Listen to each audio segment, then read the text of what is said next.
O Grande Conflito. Capítulo 11. Os príncipes amparam a verdade. Um dos mais nobres testemunhos já proferidos pela Reforma foi o protesto apresentado pelos príncipes cristãos na Alemanha, na Dieta de Spira, em 1529. A coragem, fé e firmeza daqueles homens de Deus alcançaram para os séculos que se seguiram a liberdade de pensamento e consciência. O protesto deu à Igreja Reformada o nome de protestante. Seus princípios são a própria essência do protestantismo. Uma época tenebrosa e ameaçadora havia chegado para a Reforma. Apesar do edito de Worms declarando Lutero proscrito e proibindo o ensino ou a crença de suas doutrinas, até ali prevalecera no Império a tolerância religiosa. A providência divina repelira as forças que se opunham à verdade. Carlos V estava inclinado a aniquilar a Reforma, mas muitas vezes, quando levantara a mão para dar o golpe, fora obrigado a desviá-lo.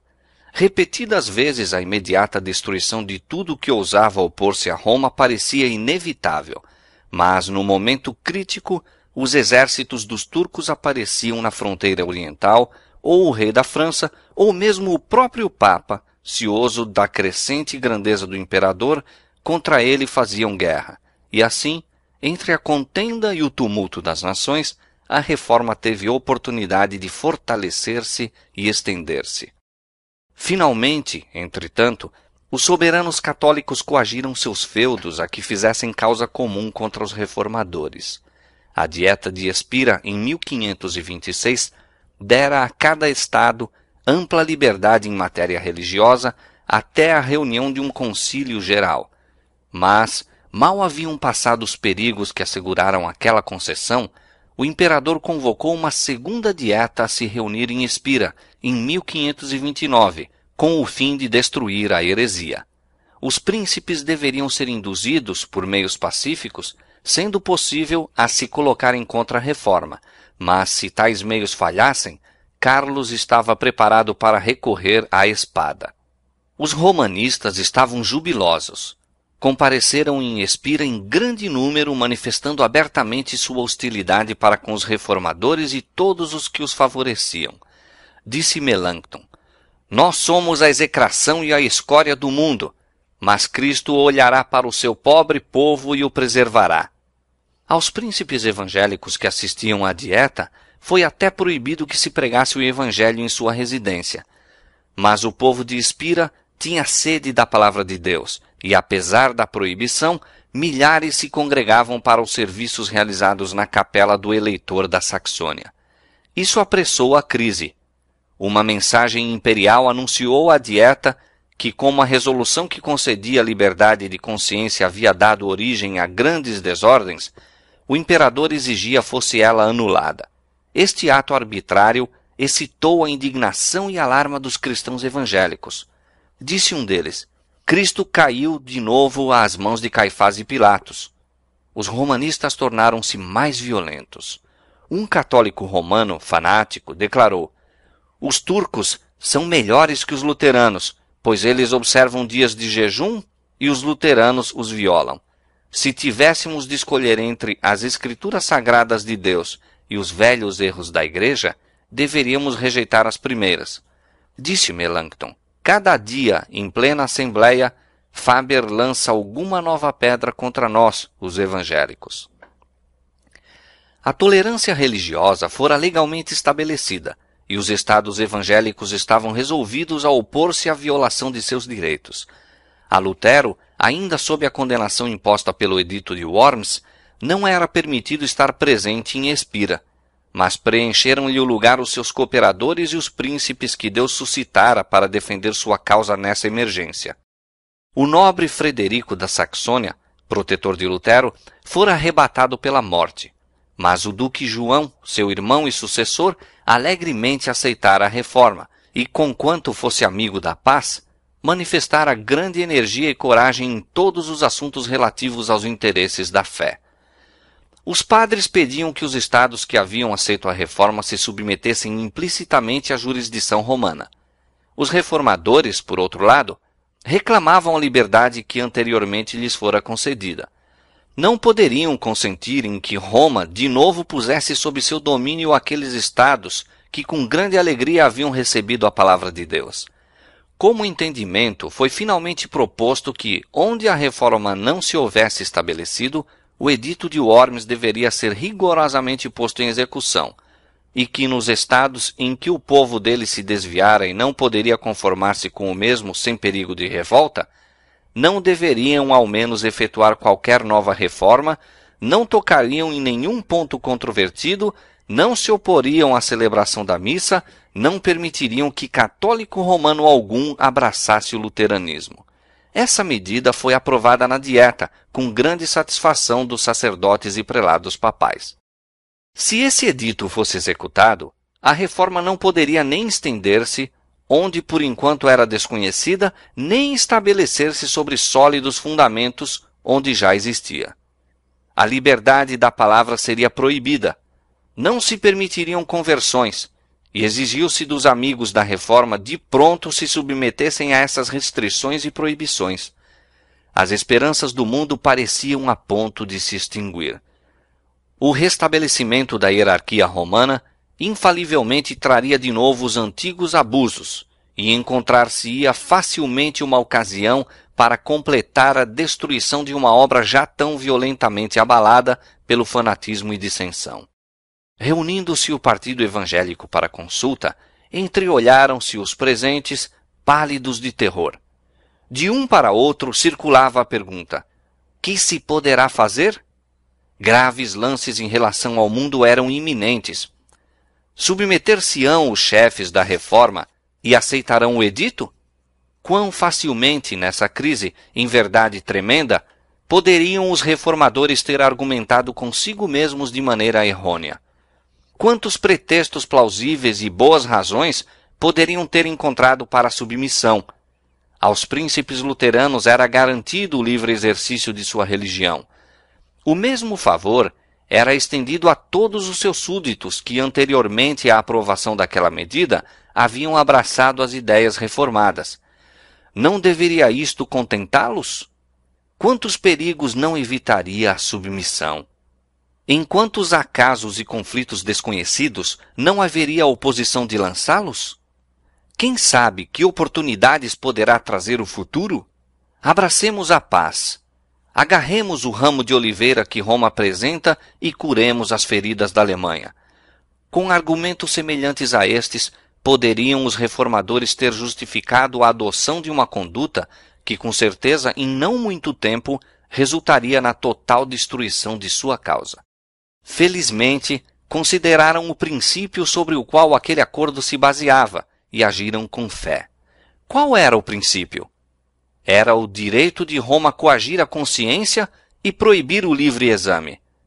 Mas não deveriam eles próprios e seus súditos protestantes gozar de liberdade religiosa? Sim, como um favor especialmente estipulado naquele acordo, mas não como um direito.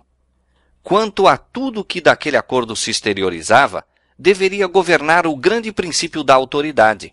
A consciência estaria fora de seus domínios. Roma era juiz infalível e deveria ser obedecida. A aceitação do acordo proposto teria sido a admissão virtual de que a liberdade religiosa se devesse limitar à Saxônia reformada, e quanto ao resto todo da cristandade, o livre exame e a profissão da fé reformada seriam crimes e deveriam ser castigados com a masmorra e a tortura. Poderiam eles consentir em localizar a liberdade religiosa? Admitir a proclamação de que a reforma fizera seu último converso? Que conquistara seu último palmo de terra? E que, onde quer que Roma exercesse seu domínio naquela hora, ali deveria perpetuar-se esse domínio? Poderiam os reformadores alegar que eram inocentes do sangue daquelas centenas e milhares que, em consequência desse acordo, teriam que perder a vida nas terras papais? Isto seria trair, naquela hora suprema, a causa do Evangelho e das liberdades da cristandade. Antes, sacrificariam eles tudo, mesmo os domínios, a coroa e a vida. Rejeitemos esse decreto, disseram os príncipes. Em assuntos de consciência, a maioria não tem poder. Os delegados declararam: É ao decreto de 1526 que devemos a paz que o Império goza. Sua abolição encheria a Alemanha de perturbações e divisão. A Dieta não tem competência para fazer mais do que preservar a liberdade religiosa até que o concílio se reúna. Proteger a liberdade de consciência é dever do Estado, e isto é o limite de sua autoridade em matéria de religião. Todo governo secular que tente legislar sobre observâncias religiosas ou impô-las pela autoridade civil está a sacrificar o próprio princípio pelo qual os cristãos evangélicos tão nobremente lutaram. Os católicos romanos decidiram-se a derrubar o que denominaram ousada obstinação. Começaram procurando ocasionar divisões entre os sustentáculos da reforma e intimidar a todos os que não se haviam abertamente declarado em seu favor. Os representantes das cidades livres foram finalmente convocados perante a Dieta e exigiu-se-lhes declarar se acederiam aos termos da proposta. Pediram prazo, mas em vão. Quando levados à prova, quase a metade se declarou pela reforma. Os que assim se recusaram a sacrificar a liberdade de consciência e do direito do juízo individual, bem sabiam que sua posição os assinalava para a crítica, a perseguição e condenação. Disse um dos delegados: devemos ou negar a palavra de Deus ou ser queimados. O rei Fernando, representante do imperador na Dieta, viu que o decreto determinaria sérias divisões, a menos que os príncipes pudessem ser induzidos a aceitá-lo e apoiá-lo. Experimentou, portanto, a arte da persuasão, bem sabendo que o emprego da força com tais homens unicamente os tornaria mais decididos. Pediu aos príncipes que aceitassem o decreto, assegurando-lhes que o imperador grandemente se agradaria deles. Mas aqueles homens leais reconheciam uma autoridade acima da dos governantes terrestres e responderam calmamente: obedeceremos ao imperador em tudo que possa contribuir para manter a paz e a honra de Deus. Na presença da Dieta, o rei finalmente anunciou ao eleitor e a seus amigos que o edito ia ser redigido na forma de um decreto imperial e que a única maneira de agir que lhes restava seria submeter-se à maioria. Tendo assim falado, retirou-se da Assembleia, não dando aos reformadores oportunidades para deliberar ou replicar. Sem nenhum resultado, enviaram uma delegação pedindo ao rei que voltasse. A sua representação respondeu somente: é questão decidida. A submissão é tudo o que resta. O partido imperial estava convicto de que os príncipes cristãos adeririam às escrituras sagradas como superiores às doutrinas e preceitos humanos, e sabia que onde quer que fosse aceito este princípio, o papado seria afinal vencido. Mas, semelhantes a milhares que têm havido desde esse tempo, apenas olhavam para as coisas que se veem, lisonjeando-se de que a causa do imperador e do papa era forte, e a dos reformadores, fraca. Houvessem os reformadores confiado unicamente no auxílio humano, e teriam sido tão impotentes como o supunham os adeptos do Papa. Mas, conquanto fracos em número e em desacordo com Roma, tinham a sua força. Apelaram do relatório da Dieta para a palavra de Deus e do imperador Carlos para Jesus Cristo, Rei dos Reis e Senhor dos Senhores. Como Fernando se recusasse a tomar em consideração suas convicções de consciência, os príncipes se decidiram a não tomar em conta a sua ausência, mas levar sem demora seu protesto perante o Concílio Nacional. Foi, portanto, redigida e apresentada à Dieta esta solene declaração: protestamos pelos que se acham presentes, perante Deus, nosso único Criador, Preservador, Redentor e Salvador, e que um dia será nosso juiz, bem como perante todos os homens e todas as criaturas, que nós, por nós e pelo nosso povo, não concordamos de maneira alguma com o decreto proposto, nem aderimos ao mesmo em tudo que seja contrário a Deus, à sua santa palavra, ao nosso direito de consciência, à salvação de nossa alma. Que, ratificarmos esse edito, Asseveraríamos que quando o Deus Todo-Poderoso chama um homem ao seu conhecimento, esse homem, sem embargo, não possa receber o conhecimento de Deus? Não há doutrina correta além da que se conforma com a palavra divina. O Senhor proíbe o ensino de qualquer outra doutrina. As Sagradas Escrituras devem ser explicadas por outros textos mais claros. Este santo livro é, em todas as coisas necessárias ao cristão, fácil de compreender e destinado a dissipar as trevas. Estamos resolvidos, com a graça de Deus, a manter a pregação pura e exclusiva de sua santa palavra, tal como se acha contida nos livros bíblicos do Velho e Novo Testamentos, sem lhe acrescentar coisa alguma que lhe possa ser contrária. Esta palavra é a única verdade, é a regra segura para toda a doutrina e de toda a vida, e nunca pode falhar ou iludir-nos. Aquele que edifica sobre este fundamento resistirá a todos os poderes do inferno, ao passo que todas as vaidades humanas que se estabelecem contra ele cairão perante a face de Deus.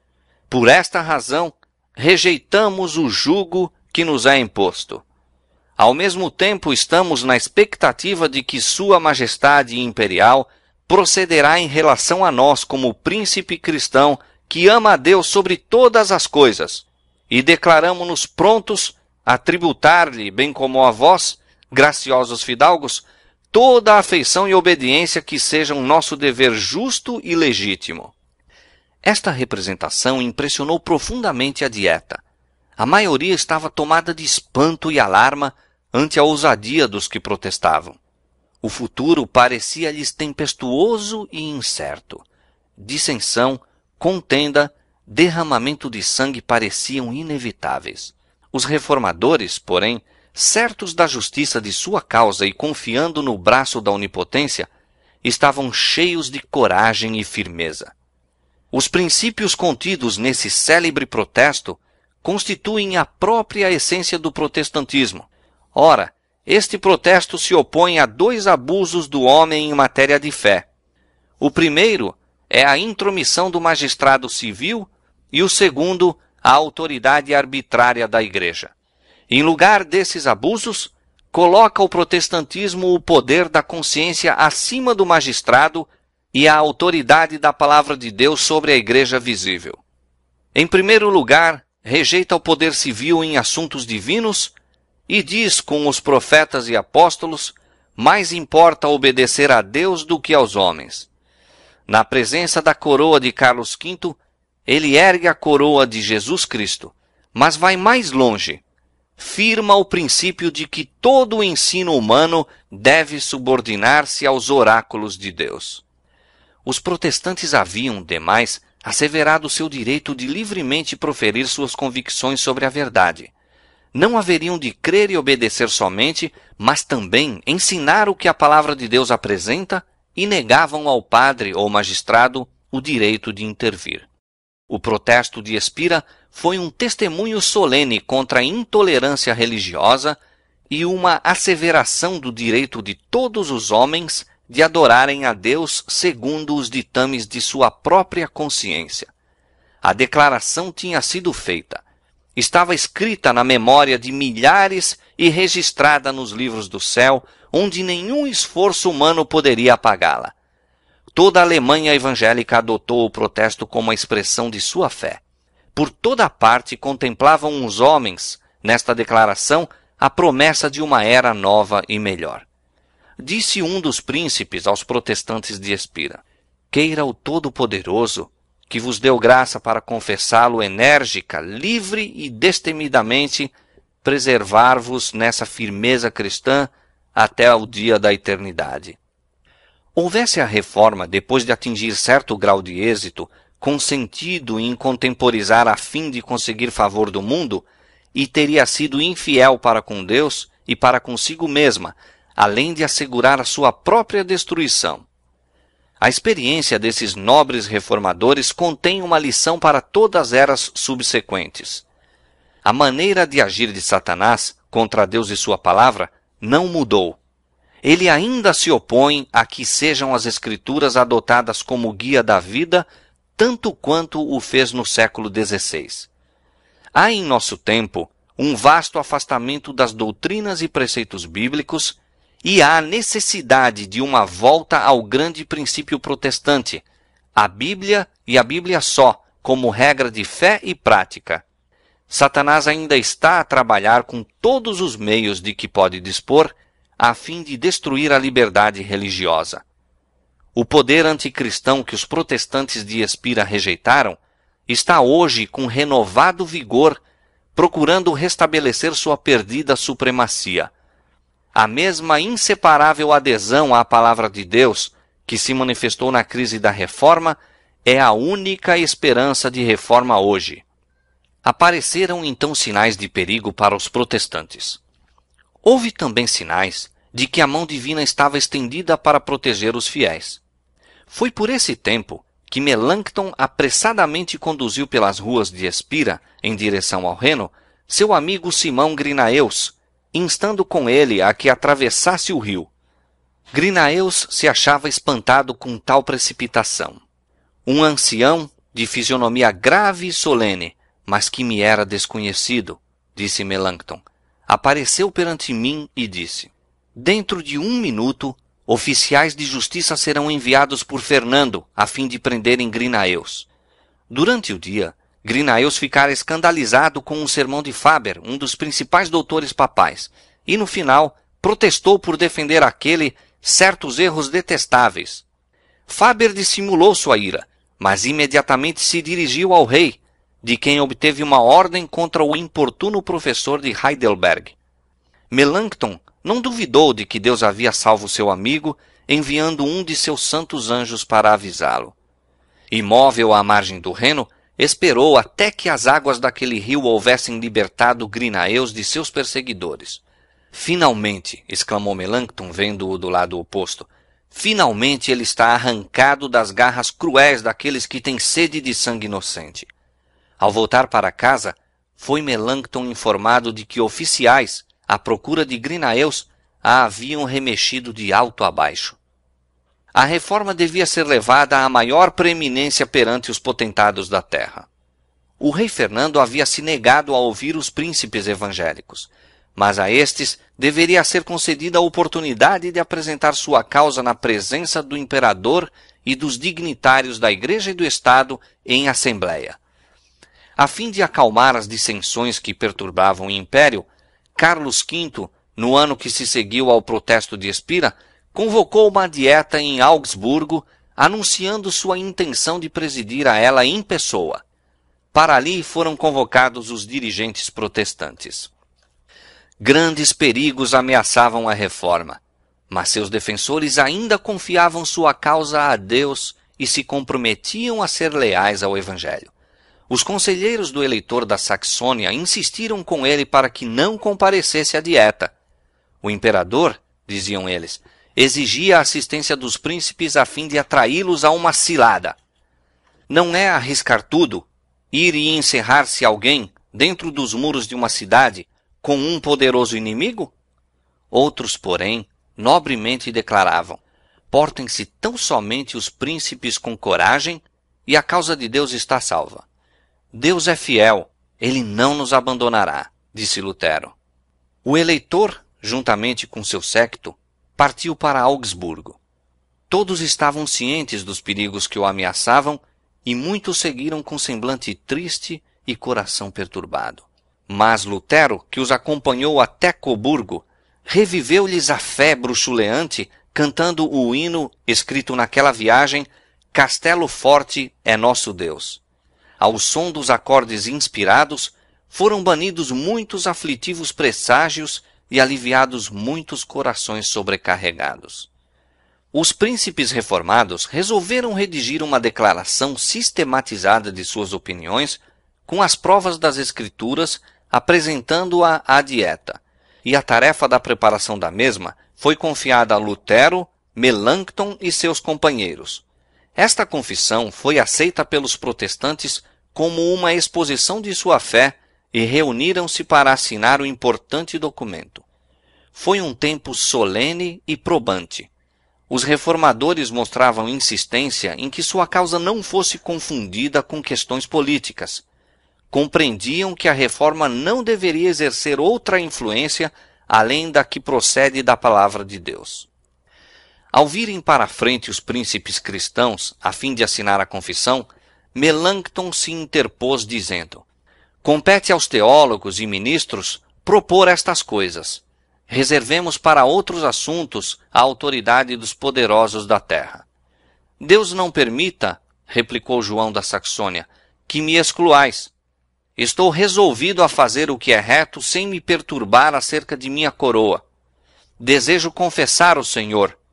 Meu chapéu de eleitor e meus arminhos não são para mim tão preciosos como a cruz de Jesus Cristo. Tendo assim falado, assinou o nome. Disse outro dos príncipes ao tomar a pena: se a honra de meu Senhor Jesus Cristo o exige, estou pronto para deixar meus bens e vida.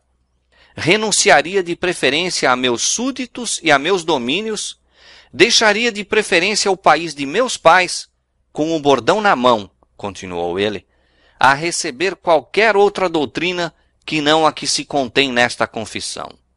Tal era a fé e a ousadia daqueles homens de Deus. Chegou o tempo designado para comparecer perante o imperador. Carlos V, sentado no trono, rodeado de seus eleitores e príncipes, deu audiência aos reformadores protestantes. Foi lida a confissão de sua fé. Naquela augusta assembleia, as verdades do Evangelho foram claramente apresentadas e indicados os erros da Igreja Papal. Com razão foi aquele dia declarado o maior dia da Reforma e um dos mais gloriosos na história do cristianismo e da humanidade. Entretanto, poucos anos se haviam passado desde que o monge de Wittenberg estivera em Worms, sozinho, perante o Conselho Nacional. Agora, em seu lugar estavam os mais nobres e poderosos príncipes do Império. A Lutero fora proibido comparecer em Augsburgo, mas estivera presente por suas palavras e orações. Estou jubilosíssimo, escreveu, de que eu tenha vivido até esta hora, na qual Cristo é publicamente exaltado por tão ilustres pessoas que o confessam em uma assembleia tão gloriosa. Assim, cumpriu-se o que dizem as Escrituras. Falarei dos teus testemunhos perante os reis. Salmo 119, verso 46. Nos dias do apóstolo São Paulo, o evangelho pelo qual estava preso foi assim levado perante os príncipes e nobres da cidade imperial. Igualmente, nesta ocasião, aquilo que o imperador proibira fosse pregado do púlpito era proclamado em palácio. Aquilo que muitos tinham considerado inconveniente que os próprios servos ouvissem, era com admiração ouvido pelos senhores e fidalgos do império. Reis e grandes homens constituíam o auditório. Príncipes coroados eram os pregadores, e o sermão era a régia verdade de Deus. Desde a era apostólica, diz um escritor, nunca houve obra maior nem mais magnificente confissão. Tudo quanto os luteranos disseram é verdade. Não o podemos negar, declarou um bispo romano. Podeis refutar por meio de sãs razões a confissão feita pelo eleitor e seus aliados?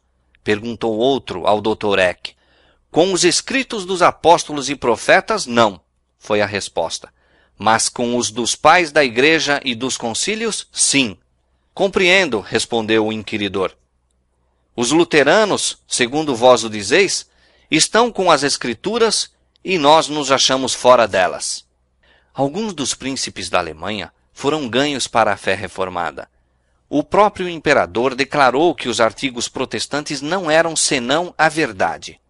A confissão foi traduzida para muitas línguas e circulou por toda a Europa, e tem sido, em sucessivas gerações, aceita por milhões como a expressão de sua fé. Os fiéis servos de Deus não estavam labutando sós. Enquanto principados, potestades e hostes espirituais da maldade nos lugares celestiais se coligavam contra eles, o Senhor não se esquecia de seu povo. Se pudessem seus olhos abrir-se, teriam visto uma prova da presença e auxílio divinos tão assinalada como fora concedida aos profetas de outrora. Quando o servo de Eliseu mostrou a seu senhor o exército hostil que o cercava, excluindo toda a possibilidade de escape, o profeta orou: Senhor, peço-te que lhe abras os olhos para que veja. E eis que a montanha estava cheia de carros e cavalos de fogo, o exército do céu estacionado para proteger o homem de Deus. Desta maneira guardaram os anjos os obreiros na causa da reforma. Um dos princípios mais firmemente mantidos por Lutero era que não deveria haver recurso ao poder secular em apoio da reforma e tampouco apelo às armas para a sua defesa. Regozijava-se de que o evangelho fosse professado por príncipes do império, mas, quando se propusera unir-se em uma liga defensiva, declarou que a doutrina do evangelho seria defendida por Deus somente. Quanto menos o homem se entremetesse na obra, mais surpreendente seria a intervenção de Deus em prol da mesma. Todas as precauções políticas sugeridas eram, em sua opinião, atribuíveis ao temor indigno e à pecaminosa desconfiança. Quando poderosos adversários se estavam unindo para destruir a fé reformada, e milhares de espadas pareciam prestes a desembainhar-se contra ela, Lutero escreveu: Satanás está exercendo a sua fúria. Ímpios pontífices estão conspirando, e nós somos ameaçados de guerra. Exortai o povo a contender valorosamente perante o trono do Senhor, pela fé e oração, de modo que nossos inimigos, vencidos pelo Espírito de Deus, possam ser constrangidos à paz. Nossa principal necessidade, nosso trabalho principal é a oração. Saiba o povo que no momento se encontra exposto ao gume da espada e à cólera de Satanás e ore. Novamente, em data posterior, referindo-se à aliança sugerida pelos príncipes reformados, Lutero declarou que a única arma empregada nesta luta deveria ser a espada do Espírito. Escreveu ao eleitor da Saxônia: Não podemos, perante nossa consciência, aprovar a aliança proposta. Morreríamos 10 vezes de preferência a ver nosso evangelho fazer derramar uma gota de sangue. Nossa parte é sermos semelhantes a cordeiros no matadouro. Temos de tomar a cruz de Cristo. Seja a vossa alteza sem temor. Faremos mais com as nossas orações do que todos os nossos inimigos com sua jactância. Tão somente, não sejam vossas mãos manchadas com o sangue de irmãos. Se o imperador exigir que sejamos entregues aos seus tribunais, estamos prontos a comparecer. Não podeis defender a nossa fé. Cada um deve crer com seu próprio risco e perigo. Do local secreto da oração proveio o poder que abalou o mundo na grande reforma. Ali, com santa calma, os servos do Senhor colocaram os pés sobre a rocha de suas promessas.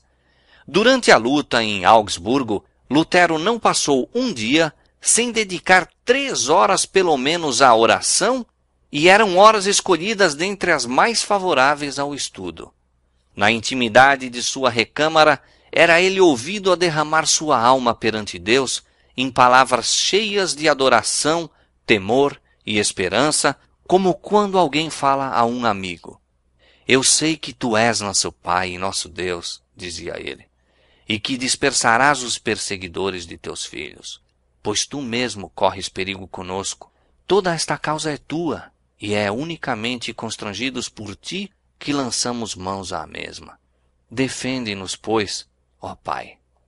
A Melanchthon, que se achava aniquilado sob o peso da ansiedade e temor, ele escreveu: Graça e paz em Cristo, digo eu, e não no mundo. Amém. Odeio com ódio enorme esses extremos cuidados que vos consomem. Se a causa é injusta, abandonai-a. Se a causa é justa, por que desmentiríamos as promessas daquele que nos manda dormir sem temor? Cristo não faltará à obra de justiça e verdade. Ele vive, ele reina. Que temor, pois, poderemos ter? Deus ouviu os clamores de seus servos. deu aos príncipes e ministros graça e coragem para manterem a verdade contra os dominadores das trevas deste mundo. Diz o Senhor: eis que ponho em Sião a pedra principal da esquina, eleita e preciosa, e quem nela crer não será confundido.